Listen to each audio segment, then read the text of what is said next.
I've had all my lathe tools laid out flat in one of the drawers of my roll-around toolbox, but I really want to put them over with the lathe.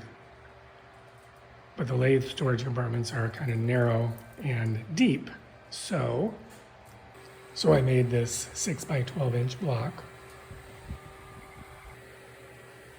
and I mounted slides on it,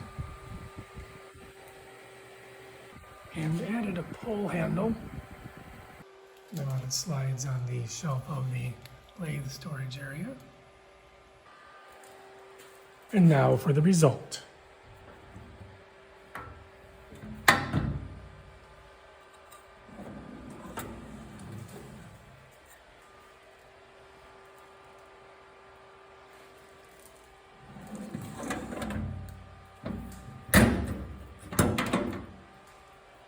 Ta-da!